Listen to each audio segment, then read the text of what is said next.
Hi, I'm Jenny. This is Jenny's Two Pennies, where I give you my 2 cents worth of stuff, and hopefully 2 cents here and 2 cents there will add up to be something meaningful someday, eventually. So, today I want to talk about self righteousness. I think we have a big misconception as to what that is. When we think about somebody self righteous, we think of somebody that's conceited and somebody that is arrogant and thinks they're better than others. But honestly, even if you think you're worse than others, or if you are really hard on yourself to be perfect, or if you're hard on yourself just even to please God and to do good works, that can be self-righteousness too, because you're relying on yourself. And if something doesn't go well, you're blaming yourself as if you had the power to do it. And the truth is that none of us have the power outside of Christ to do anything, even if it's for Him. So I think we just need to be careful of where our focus is. You know, if we focus on ourselves, even if our intentions are good, we have to humble ourselves before God and realize that He is the only reason things are going well. He's the only reason we're able to do anything. I hear a lot of Christians say, and pastors say, that Jesus came to earth and He was our example of how to live, because that Jesus was the express image of God on the earth, and it was our way to see what God's like, and then we can imitate Him. But that's not really biblical. The truth is, we saw what God's like so we can recognize Him better, and so we can know if it's Him knocking at the door of our heart, instead of somebody trying to deceive us knocking at the door of our mind, which is what the devil will do. He'll come and he'll tempt you basically with reasonable things that seem good and they seem righteous. So you follow those things only to find out it wasn't the righteousness of Christ working through you. It was your own righteousness trying to work for God. Jesus told a parable about, he said, the kingdom of heaven is like a man who, he was a ruler, I think. He was having a marriage for his son. And so he had his servants go out and tell all the people that were bid to come, that it's ready, it's time, come on. And some of them made light of it. Some of them were too busy, and some of them went so far as to kill the servants that went to tell him. And that's funny the way I said that, kill. And he was mad, and he sent people after them to kill them. And then he told his servants, go out to everyone you find, good and bad, and invite them to come so my house can be filled and for the wedding. And then the father of the groom saw a man there that was not wearing a wedding garment. And he said, why have you shown up without your wedding garment? And the man was speechless. And he said he told his servants to take him away, and he cast him out into outer darkness where there's weeping and gnashing of teeth.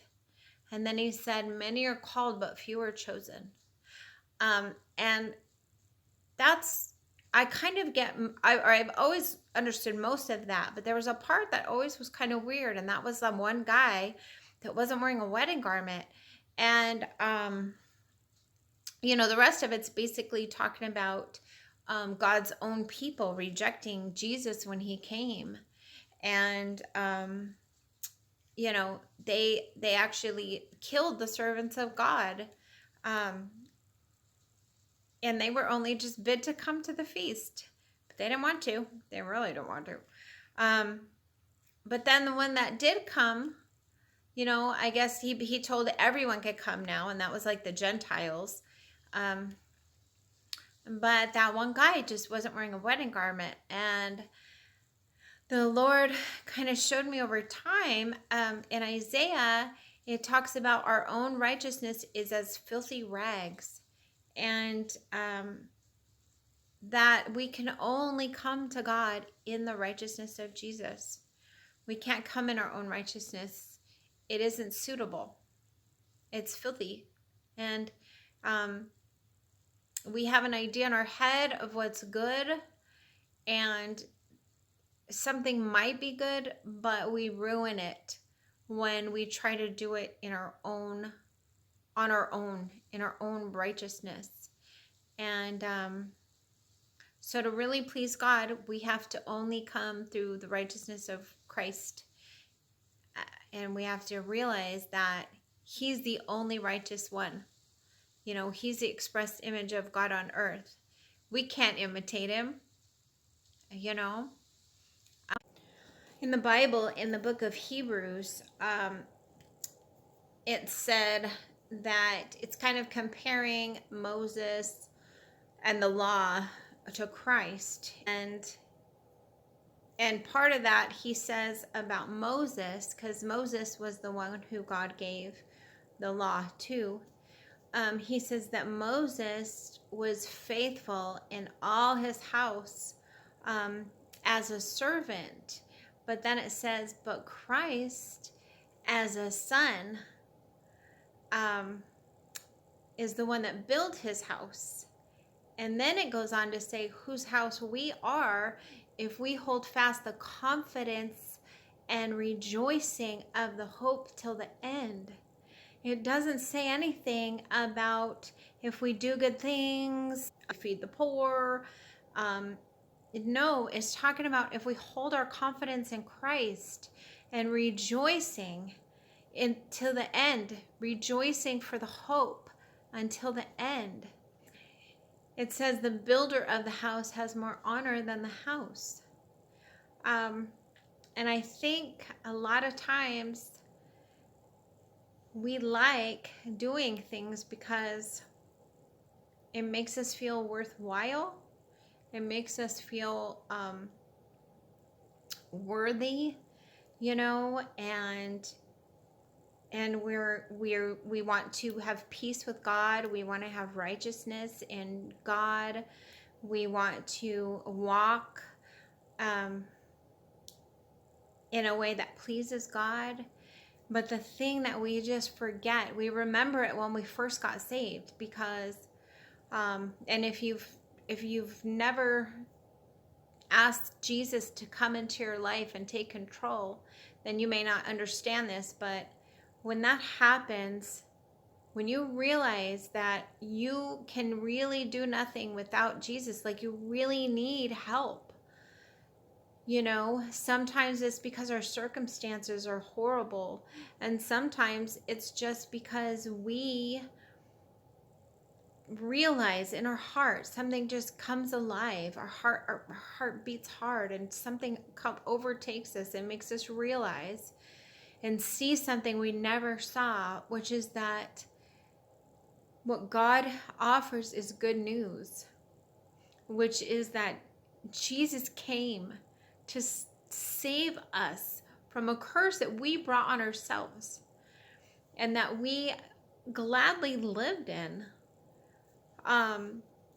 until we saw for ourselves that it was a really crappy place to live, even though we kind of felt like maybe it was okay.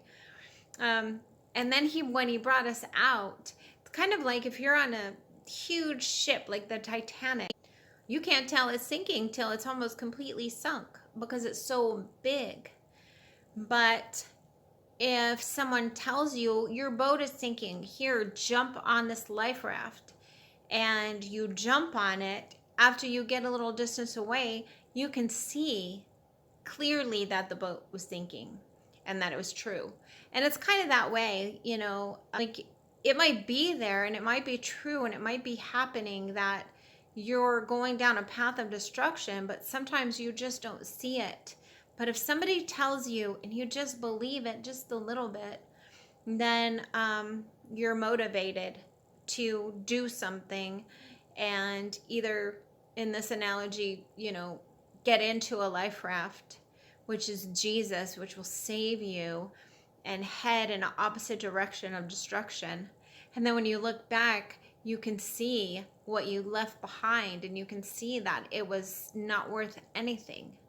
You thought your penny was so precious until you were asked to give it up for $1 million, and you realized it wasn't much worth as much as you thought it was. And it's kind of like that.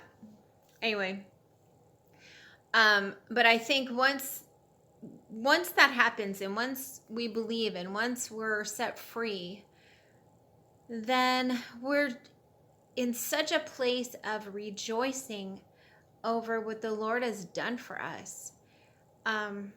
I think that sometimes it's dangerous when you grow up in a Christian home, because I think you kind of take for granted. You hear Jesus so much and how much Jesus loves you so much, then you almost think it's your right to have Jesus love you, and you don't realize that it's a miracle, and it's a privilege, and it's such a big gift. As we walk along, we start to get, and honestly, I think it's because we get bad teaching, and we get taught that we're supposed to do something now. Like, oh, now you have to behave like a Christian. You better learn how to act like a Christian. You better represent Christ well. And the truth is, we couldn't do it before. Why could we do it now? Well, the only reason is because Jesus is inside us. The only reason is because he's the one that actually does it. And the second that we stray from allowing him to do it, that's when we do it in our own strength, and then it becomes heavy, and it becomes a burden, and it becomes hard, and it becomes tiring, and it becomes irritating. And it's also at that moment when we start to believe that we're supposed to act a certain way, and everyone else is supposed to act a certain way. And if they're not, we lose love. And if we're not, we lose love. And that's just weird. We're supposed to only have the love of Christ. And if we're just abiding in Christ, and if we're walking in love with him, and if we realize that he's in love with us, then you just walk around in love. And when you're in love, you kind of don't care what people are, if people are acting stupid, because your life is pretty great, But sometimes we shift our focus off of him and off of our relationship with him, and we let distance come between us, and then we start to feel like he's over here and we're back here, and we have to do something for him to get over here.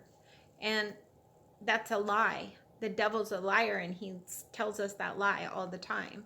The truth is, no matter how much you know, and no matter how many things you do, that can't bring you closer to God. The only thing that ever did and ever could bring you close to God is Jesus' sacrifice of himself to break the curse. But we have to believe the truth that it's broken. And if the curse is truly broken, and if we truly get to be one with God, then we need to stop worrying about trying to make that happen, to make God happy with us, to make God love us. He does. He proved it already. It's over. We have nothing to prove to him. We never could. Some of us tried, some of us never tried, but we never could.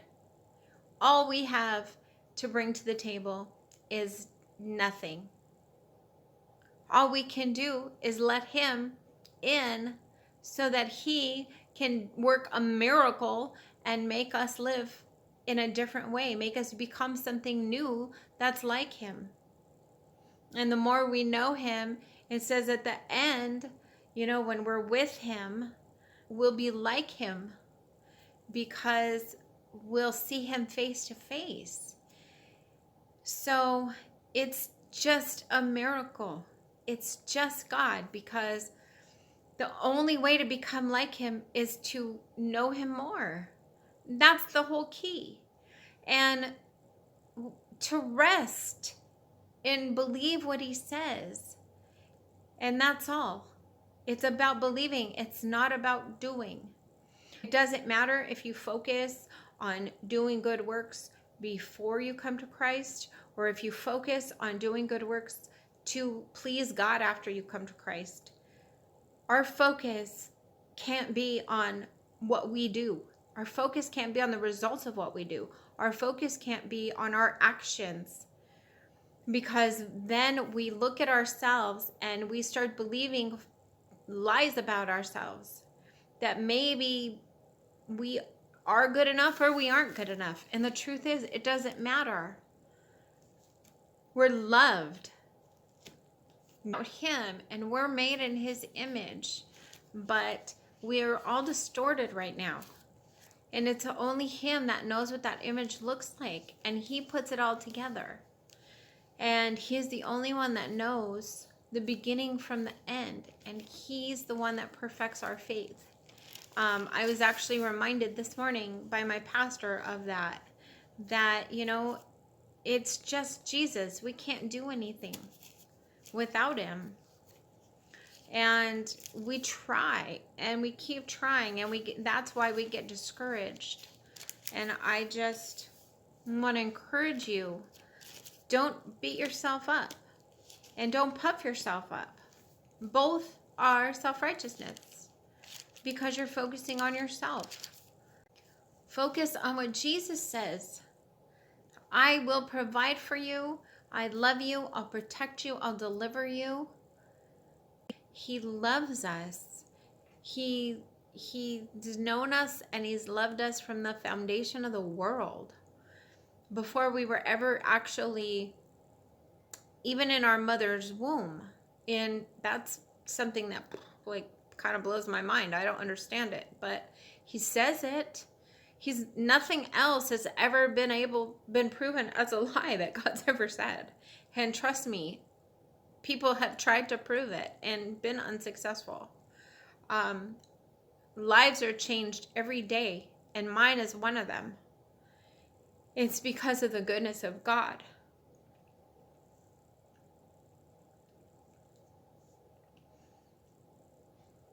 And it's because he's in love with us. And he wants us to fall in love with him.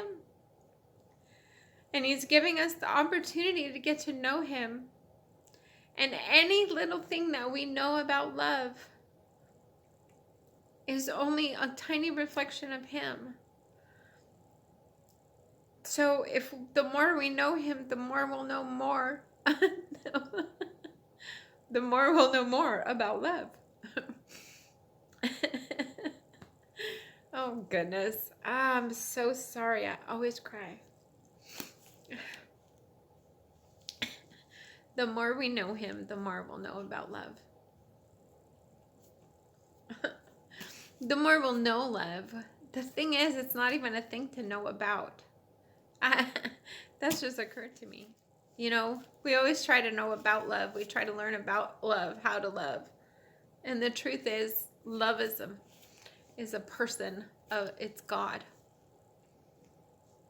It's not a thing to know about. It's a one to know. So I just encourage you to just let go of trying to be something. You're loved. You don't have to do anything to be loved. You're loved because God made you his. And he loves what he made. He clothes us with a robe of his righteousness. So that's pretty cool. And it also says in Ephesians, when he's talking about the armor of God, he says righteousness is a breastplate for us, and it protects our heart, and it protects our vital organs. And spiritually speaking, it protects the vital parts of us.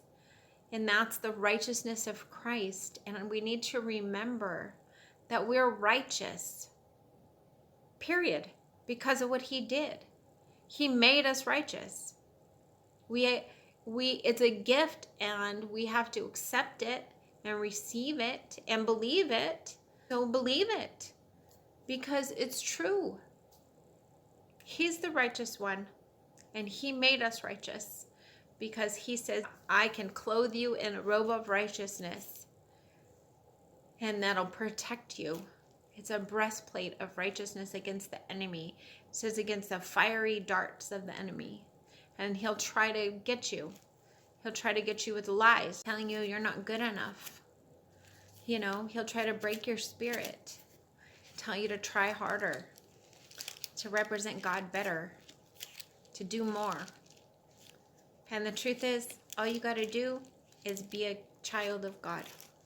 He gave us the right to be sons and daughters of his. And we have to believe that that's true. And when the devil lies to us, we can just say, shut up.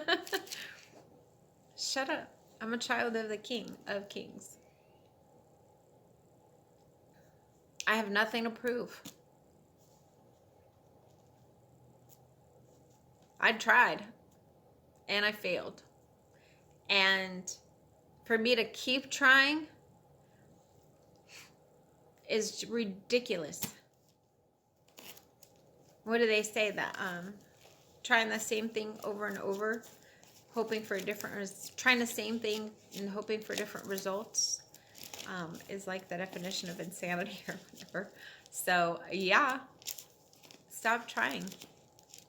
That's my advice. Just there's another place in the Bible. I think it's actually also in Hebrews. It says that our labor should be for rest. Like we should work to be at rest. And sometimes that is hard work.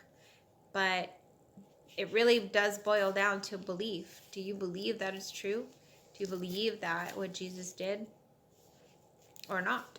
If you believe it and you have faith, which means you are persuaded of the one that's faithful. If you believe that God is faithful and you believe and you're a believer, then the next step is to walk as if you believe it.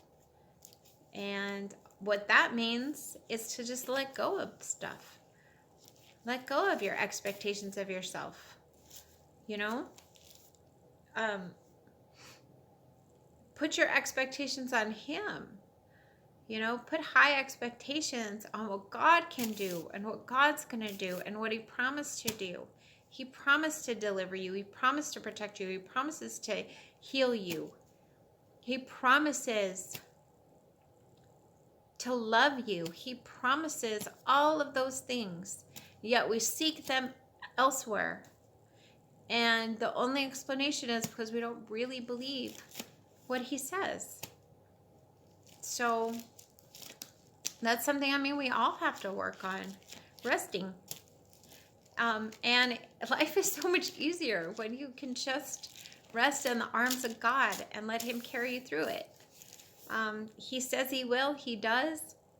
And there's so many people that are proof of that.